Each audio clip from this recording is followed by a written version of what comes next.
shot the dog. They shot the dog. A federal agent has been shot and killed in a confrontation with a fugitive in North Idaho.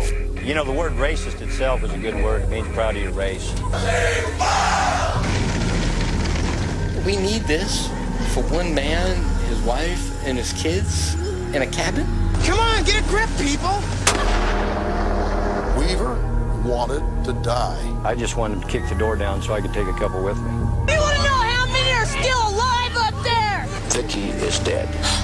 Somebody got away with murder. And there was blood all over the floor. There were going to be no heroes at Ruby Ridge.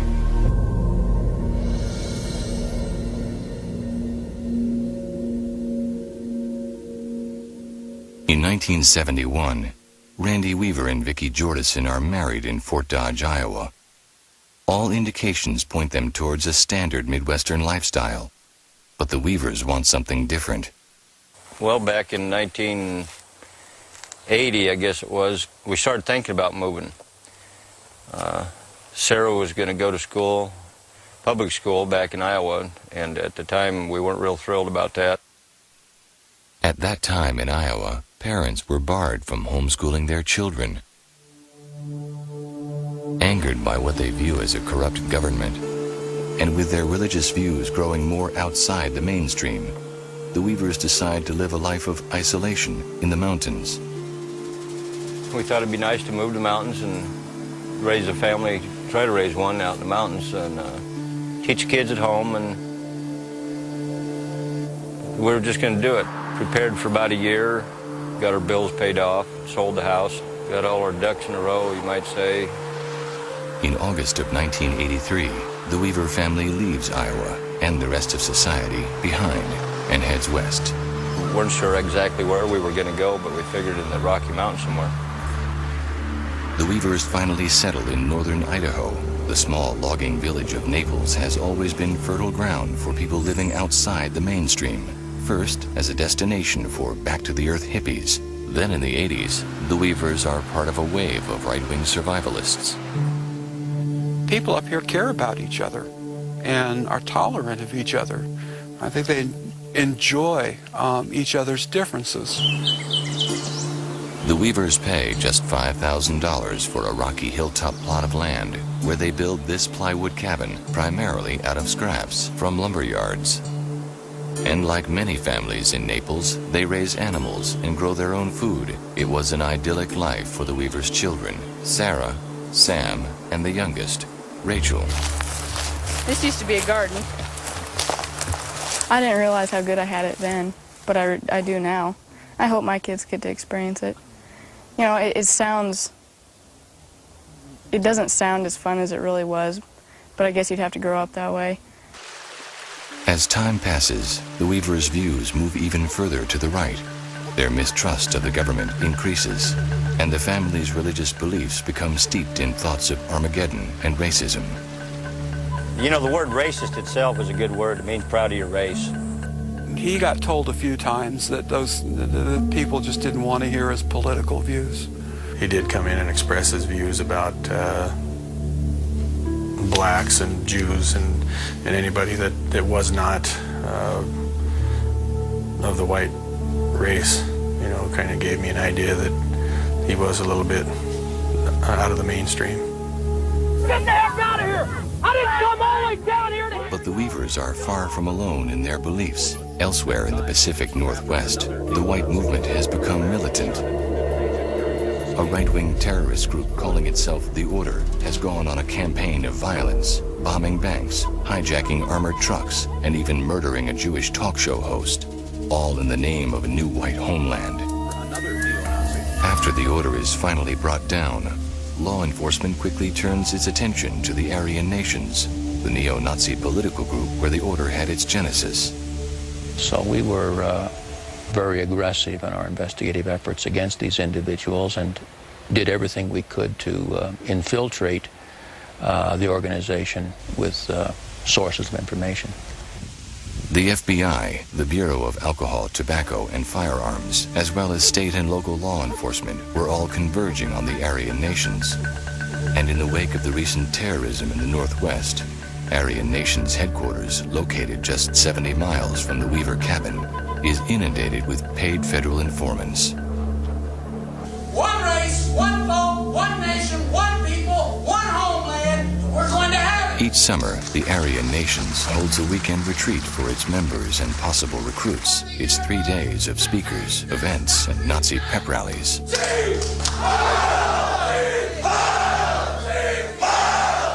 They call it a World Congress. It's a gathering of white separatists, some of them supremacists, people with that philosophy, basically. And it's at one of these congresses in 1986 where a federal informant posing as a gun-running biker and using the name Gus Maggisano begins a 4-year relationship with an unassuming attendee, Randy Weaver. I didn't have any idea the scrutiny that they were under by the federal government this Aryan Nation's place. Over the next few years, Maggisano slowly builds Randy's trust and offers him $700 for 2 sawed-off shotguns. In October of 1989, after sawing off the barrels himself, Randy Weaver sells the guns to Maggisano. But soon after, Randy abruptly ends the relationship after learning that Maggisano is actually a snitch. The ATF is now without an informant. So, with his connections to the white movement, a clean military background, and an arrestable offense to use as leverage, the ATF looks to replace Maggisano with Randy Weaver. Then I was approached by his bosses and said that they would bring federal firearms charges against me unless I joined their team, basically. And I said, well, I was not going to join their team and become an informant, and therefore they just carried it on from there, and it, got blown out of proportion after that. If I had to join their team and become a snitch and start working for them, none of this would have happened. Vicki and I was going out.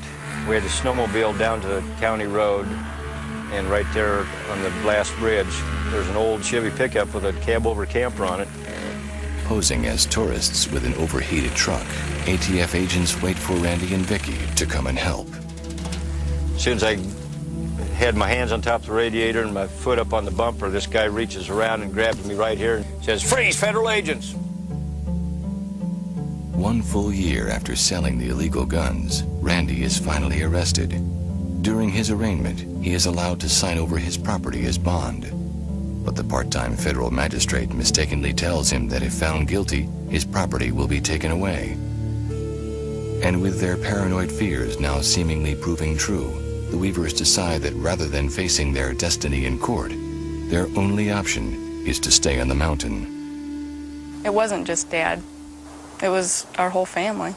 And we didn't want him to go down because we figured they'd put him in jail for, sawing off shotguns, and we'd rather, stay on the mountain and live with our family, happily than have it be torn apart. But I guess that backfired. Then we heard on the radio that the white supremacist Randy Weaver, blah, blah, blah, didn't show up for court, but the U.S. Marshals will get their man. Once Randy fails to appear in court, he officially becomes a federal fugitive, and his case is turned over to the U.S. Marshals Service. But unlike most cases, the Marshals know exactly where Randy is. In fact, the Weavers refuse to leave their hill, even for food. And it's during this time that they gain the support of a small group of local sympathizers. The first day I went up there, I needed to know, did he or did he not saw the shotgun off? And he told me he didn't. Randy and Vicki turn their holdout from the law into a moral stand. They believe they are victims of religious and political persecution at the hands of an unjust government. I felt that Randy was being picked on because of his religious and his political views. And if it happened to Randy, it could have happened to me. Vicki begins a letter-writing campaign, making clear their beliefs to friends, family, and even law enforcement. She wrote one to the prosecutor, maybe, and she called them servants of the Queen of Babylon, which they are. They still are, the whole bunch of them. They're all servants of Babylon. She just made them all mad as hornets. I was proud of her. Still am. But the letters do little to help Randy's cause, and in April of 1991, the Marshals Service sends the case file, including Vicky's letters, to a psychologist. They are sent back a psychological profile, mistakenly referring to the Weavers as the Randalls, that paints an extreme picture of a paranoid family led by a fierce matriarch, who are all ready and willing to fight to the death. As the months pass, the Weavers remain holed up on their remote mountaintop, and the Marshals, hesitant to approach the cabin for fear of a possible confrontation, continue sending messages through friends. In October of '91, in a small guest shed on the Weaver property, Vicky gives birth to their fourth child, a baby girl named Elishaba. With winter approaching, the family prepares for the long months ahead, and with plenty of more pressing cases, the Marshals leave the Weavers alone on their hilltop. But on March 8, 1992, a full year since Randy's stand had begun, a nearby newspaper from Spokane, Washington, publishes a front-page article about a local fugitive snubbing his nose at the federal government. Within days, the story catches the eye of the national media. Randy Weaver and the tough talk coming from his remote mountain quickly becomes a thorn in the side of the Marshals Service. You put up a bluff. You ever played poker? Back in Washington, the U.S. Marshals Service is raising the stakes. 3 weeks after the first story is printed, a special meeting is held at Marshals headquarters. Based on neighbors' warnings, the now numerous news reports, and the growing mythology surrounding the Weavers, this remote cabin in the Idaho woods becomes the center of a complex surveillance and apprehension plan dubbed Operation Northern Exposure. During the next 5 months, the Marshals Service records over 100 hours of surveillance footage from solar-powered cameras strategically planted around the Weaver property. It's a total invasion of privacy, you know? It's like if my brother would have found out some of the stuff I did, you know? I'd be embarrassed enough, let alone the government. The surveillance clearly shows that the Weavers are almost always armed and seem to be prepared for some kind of confrontation. The cameras also show the family now joined by Kevin Harris, a 23-year-old man from Spokane who had lived with the Weavers as a teenager and looks up to Randy as a father figure. As surveillance escalates, so does media coverage. The national press seems drawn to the Weaver story. Randy is billed as a local folk hero, and his plywood cabin is transformed into a mountaintop fortress. It became blatantly obvious they were being watched, but yet they kept waiting for someone to come to their door. In the early morning hours of August 21st, 1992, a team of 6 deputy U.S. Marshals, fully armed and outfitted with night vision goggles, hike up the Weavers' Hill to gather intelligence for the final phase of Operation Northern Exposure. After 8 hours of surveying the terrain and watching the Weavers, their day is done and they begin to sneak back down the mountain. But for some reason, things don't proceed as planned. And in the hurried confusion, tragedy is about to strike. Our yellow lab striker was so worked up and excited that I figured it had to be probably a mountain lion or a bear. And Kevin and Sam come down around behind and followed me. And I said, well, I'm going to go down the logging road. I'll meet you down at the Y. And they was following the dog through the woods. Actually, I didn't know which way the dog was going to go for sure, but I wasn't going to go tramping off through the woods chasing the dog. Getting old and lazy, you know. 14-year-old Sam Weaver and Kevin Harris, 23, both armed and anticipating a wild animal, split off from Randy and chased the dog through the woods. And I got about maybe right to here, and some guy jumped from the right side of the Y there down, I don't know, 6, 8, 10 foot right down in the center there. I could tell he had a weapon, and he was fully camoed out. All I could see basically was his eyes, and I saw his mouth move. He yelled at me, he said, "Freeze, Weaver." I said, "Screw you," and turned and started running back up the hill. And I was yelling all the time. I said, get home, boys, it's an ambush." The boys don't hear Randy, and they continue chasing the dog through the woods until they come upon the Marshals. Sam Weaver's dog, Striker, reaches the Marshals first. And I heard a bang. Arr, arr, arr. They shot the dog, In the next few seconds, a flurry of panicked gunfire breaks out between the Marshals and the boys. And amidst the chaos, a deputy U.S. Marshal is shot and killed. I said, get home, and Sam yells, I'm coming, Dad, and then there was a bunch more shooting, and took my shotgun, aimed it up in the air, and pulled the trigger, and straight up in the air, I didn't know what to do. It was after that, it was like everything was over with. With an officer down in unfamiliar territory, two of the deputies that were not in the gunfight run for nearly an hour through the woods and down the hill to the nearest neighbor, where they make a frantic call to 911. I got an officer dead. I got 3 pinned down. I need help quick. We had an incident with Randy Weaver. I want the state police. I want all the help here I can get. I've got to go back in for more officers that are trapped. But the officers are not trapped.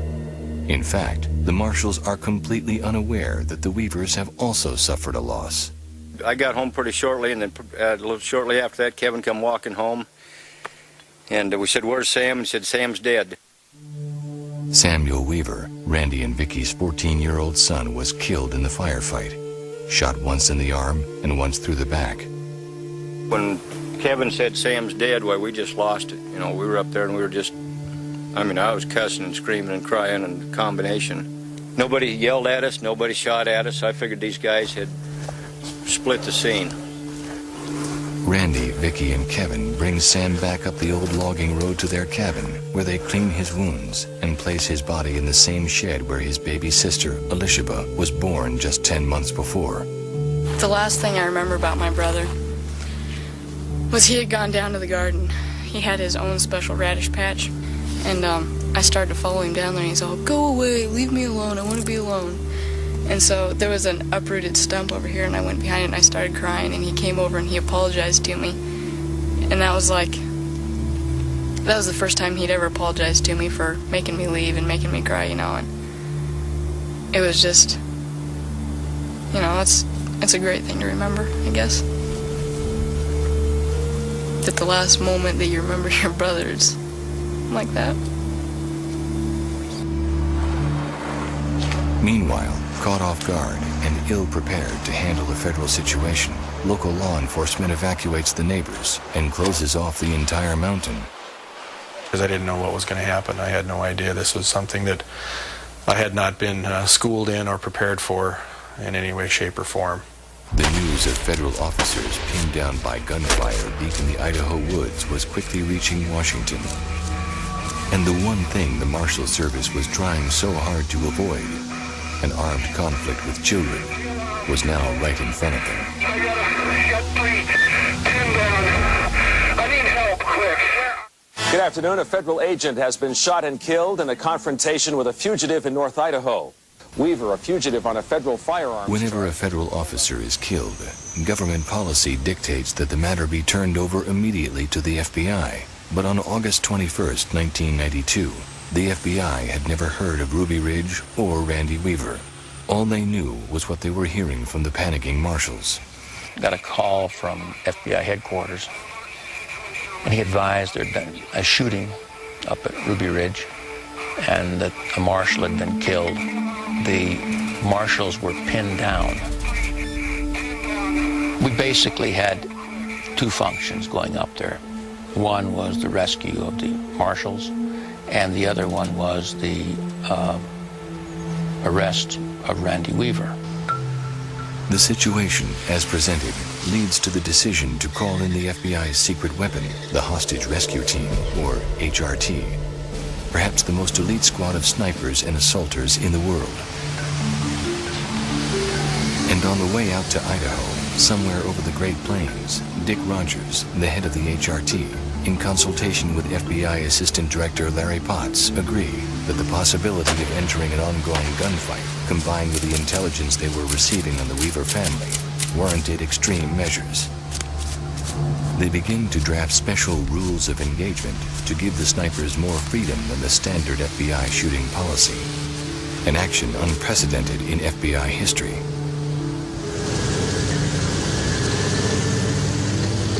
But the threat of a firefight has long since subsided, and the marshals are finally taken safely down the hill with the help of the Idaho State Police. I had a bad feeling about this situation before I even left home.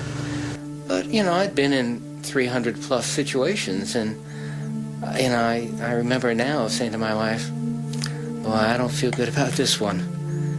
And turned out to be an accurate vibe.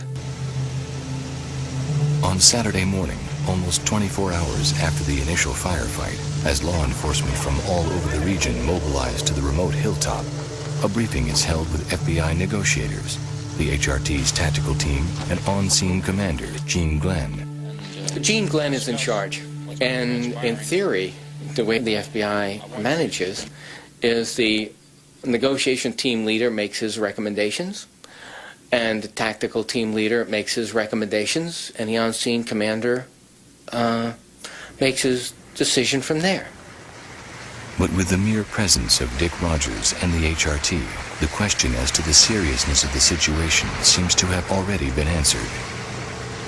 Kind of almost reverse psychology, you know. If they're here, it must be bad. Whereas if we send out a county team of 5 guys and a couple of negotiators, you know, this is nothing, a barricaded subject. But if these guys are on scene, whoa, you know, this is something bad's about to happen here. Perhaps the most intimidating show of power is the FBI's use of the tank-like armored personnel carrier, or APC, the appearance of which begins to have a startling effect on the locals, typical Western individualists who don't take kindly to intimidation. Bitches! Come on! Whatever it is, both sides are wrong. This is getting crazy. This is absolutely... Come on, get a grip, people! How many of you against one is there, huh? We want a head count. We want to know how many are still alive up there. As the day progresses, the FBI sets up a field headquarters in a small meadow just at the foot of the Weavers' Hill. And even though the marshals at this point are quite safe, and there has been no shooting at all for at least 24 hours, the buildup continues, and the rules of engagement somehow remain as part of the operations plan. In my 27 years as an agent, I've been involved in an awful lot of arrests, an awful lot of raids, and this is the first time we'd use rules of engagement. Dick Rogers said that any adult male with a weapon was a target. The FBI's standard deadly force policy allows agents to shoot only as a defensive measure, but the final rules of engagement that are faxed to Washington include the statement, if any adult male is observed with a weapon, deadly force can and should be employed. The guns which the Weavers thought would protect them were now the very things that made them targets. Washington approves the plan, and snipers are immediately dispatched to the hill to create a perimeter around the Weaver cabin. See how quiet it is right now?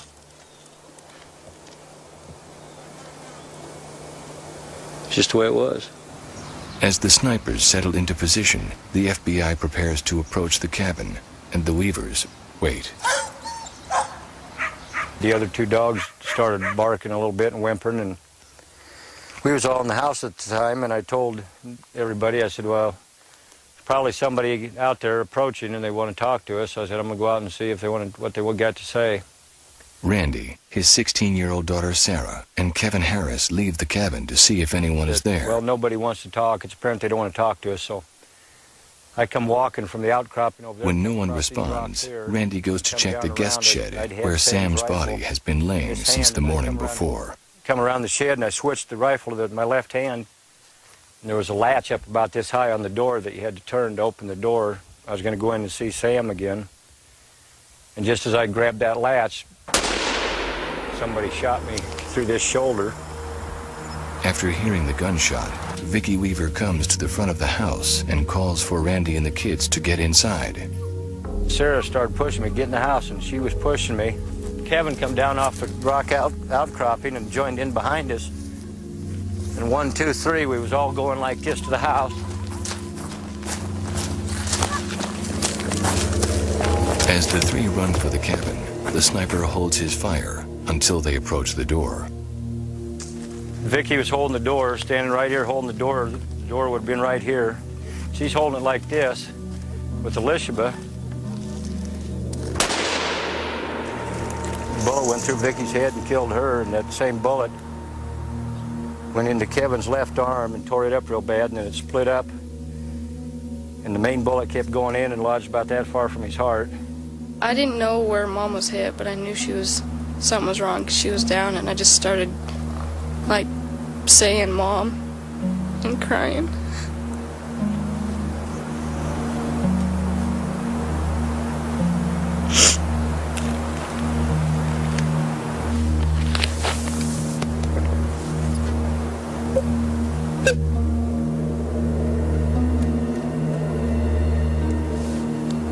As you can imagine, that was a very chilling moment when shots were fired.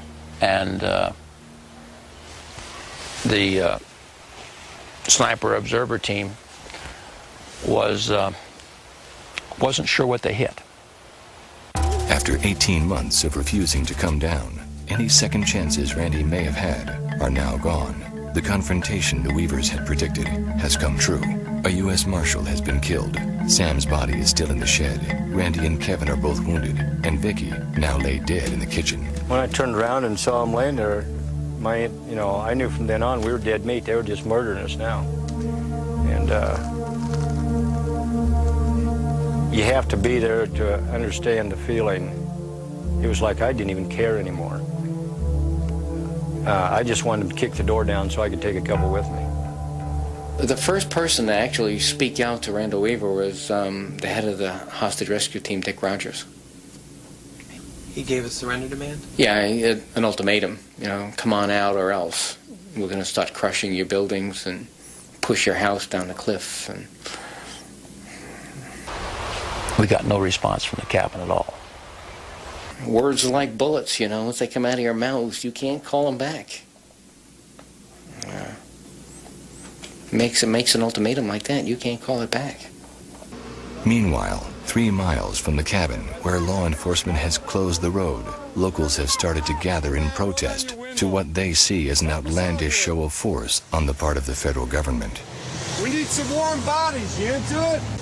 Yeah, they were real concerned. What's going on in my neighborhood? Why have all these armed men suddenly descended into my community? It's a shock.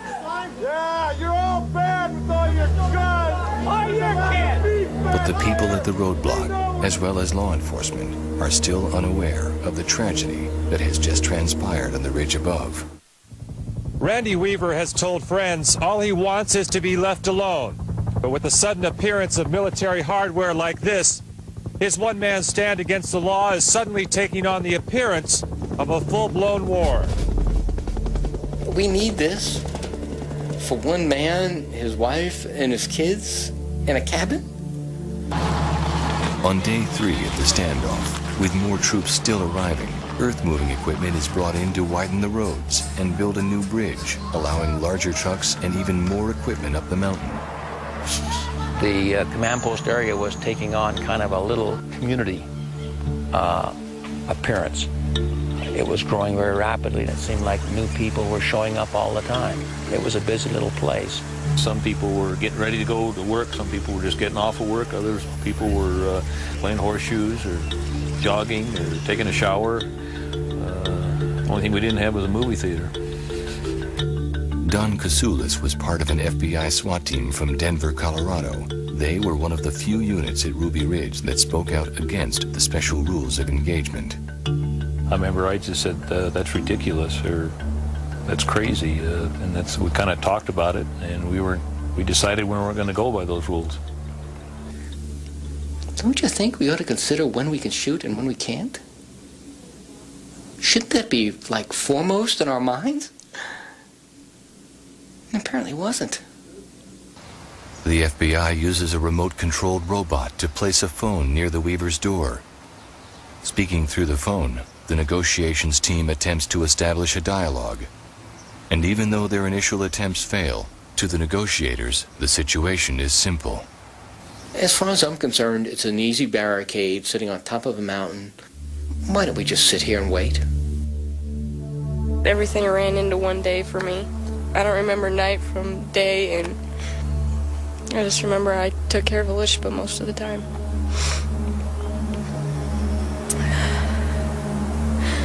I remember going into the pantry to get food. And there was blood all over the floor.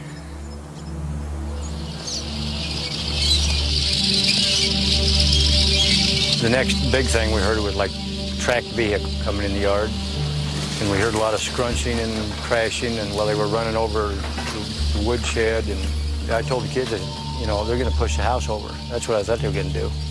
The FBI uses the APC to clear out the area and gain control of the property, but it comes to a stop just before the guest shed. For some reason, one of the HRT guys just jumped out of the APC out the back and opened up this door. And that's when they discovered Sam's body. Sam's body had been lying in the shed for 2 days. At that point, the possibility that any of the Weavers might have been hurt had not even been considered. We had no information that he'd even been shot at. So these are all things that happen, and you can have all the control of things.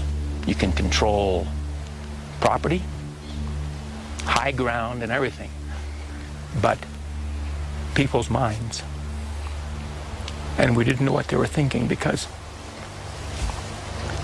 we couldn't understand their losses. And that changed everything.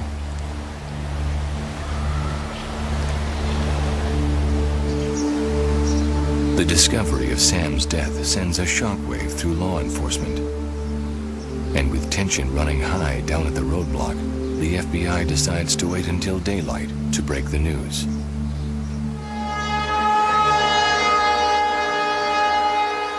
Federal officials have just announced Randy Weaver's 13-year-old son died during the initial shootout Friday. Protesters and neighbors are apparently not taking the news well. Are you proud of yourself? Are you proud of yourself? You're going to kill all the children to get one man. When they discovered Sam's body, it kind of ratcheted up that feeling of being in some kind of out-of-control tragedy. On Tuesday, day 5 of the standoff, the FBI finally investigates the crime scene. They quickly learn that what the marshals had been reporting may have been greatly exaggerated. You know, if you're pinned down for 12 hours, there's got to be several hundred rounds that have been fired, maybe several thousand rounds to pin down that many people. And we didn't find the shell casings. We didn't find the rounds. Found a few. The special rules of engagement, which are still officially in place, are finally called off.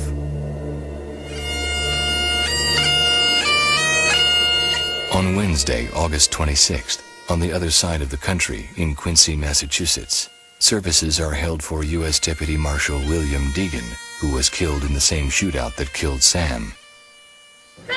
Back in Idaho, the roadblock protest has turned into an around-the-clock vigil. As word spreads, the tone of the roadblock changes. The locals are joined by neo-Nazis and skinheads who have come from all over the country to show their support for the Weavers and their beliefs. We had heard on the local news that there were people gathering at the roadblock, which felt good. If they started shooting us up and everything, well, the people down at the roadblock would have known something was wrong. That afternoon, Randy and Kevin dictate a note to Sarah, detailing exactly what they remember, in case they don't make it off the mountain. Is there any agent here that represents Gene Glenn from the Federal Bureau of The Investigation? standoff in Naples, Idaho has taken an unusual turn.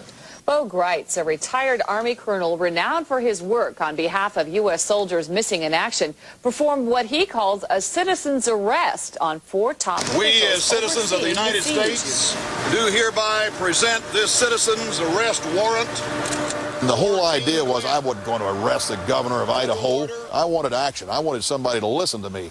I wanted somebody to let me through so I could go up to the top of the ridge, not be dressed in Kevlar, carrying a submachine gun, so that maybe Weaver would talk to me. Consider yourself served. Then one day they said that Colonel Bo Greitz had showed up at the roadblock down below, and the next time they hollered at me, I hollered back and I told him, I said, I'll talk to Bo Gritz. The FBI lets Bo Gritz, a Green Beret commander and right-wing icon, pass the roadblock to talk to Randy, even though they know he's a risk. Especially knowing his political stance and his connections to some of these right-wingers. Sure, it was riskier. And, you know, this was no good. I couldn't talk to Weaver, so I jumped off the tank, and I came right over here. I said, Weaver, this is Bo Gritz. And I saw his face just flash right there in the window of the bathroom. Bo accomplished more during that first evening than all the negotiation had from the beginning to that point.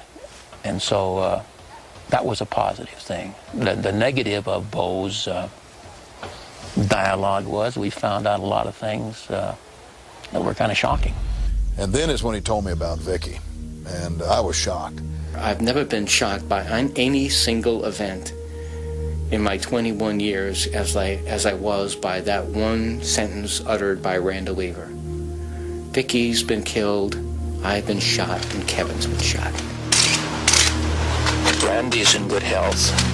Unfortunately, Vicky is dead. Karen, the news earlier tonight, just a few moments ago, that Vicky Weaver, the wife of Randall Weaver, has been shot and killed. She was shot and killed last Saturday and has been dead for 6 days. It's a very volatile situation, although it appears to be quiet at this moment. Yes, this will be a tense night on the roadblock. It never entered our mind that she was anything but an active person in the cabin up there. So that was a tough night. Never will you take another woman down. Never. May we die. We're going to war. A lot of anger. Just hoping for daylight and hoping for something better. This morning began very hopeful after last night's very tragic news that Vicky Weaver had been killed. In fact, there was word buzzing through all quarters that this might indeed be the big day. On day 9 of the standoff, Bo Gritz returns at dawn to keep the dialogue going, and Randy Weaver makes sure that Bo understands what actually happened. The door's open like this. Yep. She comes out and says, what happened? I said, I'm here. She goes, those sons of bitches. She turns around and here's the door. They knew she was there. My daughter and her and the baby was right there. As the Weavers tell Bo their story, they learn that one of their biggest fears was true. That thing's got a shotgun on it. No, I don't want it. Yeah, it's sawed-off shotgun, boy, right there. You I want to see it. grab that telephone. Boom! The robot was sitting right in front, right up against and right in front of the door. The robot had a claw, and it had a 12-gauge shotgun that was pointed right in the door. That's right. The robot did have a weapon. I forget what it was, a shotgun or something. But once again, as far as I know, that was an oversight. The first real human being in all this heartbreak and trauma and tragedy to come in there to Randy was Jackie. The next thing I knew, Bo was approaching me about going up, and it just happened before I knew it. The FBI allows Jackie Brown, a friend of Vicky's who has been at the roadblock since the beginning, to go up and help Bo with negotiations. Randy and the girls immediately allow Jackie in. She is the first person inside the cabin since she had visited Vicky a few days before the standoff. It wasn't a happy place anymore. It had already been proven that if they stuck their head out, they'd be shot. There's no doubt about that at that point. They believed they were going to die there, sure. Not yet ready to give up their fight, the Weavers give Jackie a list of supplies they need and the note they had written a few days before. That was the biggest and most important thing to us, to me anyway. Even if they killed us after that, our side of the story got out. Because at that point, I still don't think we were going to get out alive. On day 10, Bo returns to the cabin with one objective, to get Kevin Harris out. In the days since the shooting, Kevin's wound had become badly infected and had put him close to death. I said, Weaver, if I have anything to do with this, if I can testify before the jury, I said, if I were on the jury, you'd fry if you let that boy die in here. At 1:47 p.m., Kevin Harris finally surrenders. His wounds are immediately treated at a field medical tent before being flown directly to a Spokane hospital. On that same day, Jackie returns with the donated food and supplies. She and Bo take care of the next order of business, removing Vicky's body. But I picked her up right here, and so as I walked to carry her out, gosh, they just were wailing. I've never heard such, and I've been around people that have endured, families that have endured death too much. They were just wailing and crying, and they were saying the same thing, Bo, please, please don't let our mama's body touch the ground. Dick Rogers was standing there with a group of FBI agents, and I simply stated I needed something to clean with. They had shut the water off, and they handed me 2 5-gallon buckets of water and towels and paper towels, and I went back in the cabin and cleaned. Jackie Brown is allowed to clean the kitchen, unwittingly destroying evidence that could potentially damage the FBI. Anytime that a crime scene is disturbed, there's evidence that's lost.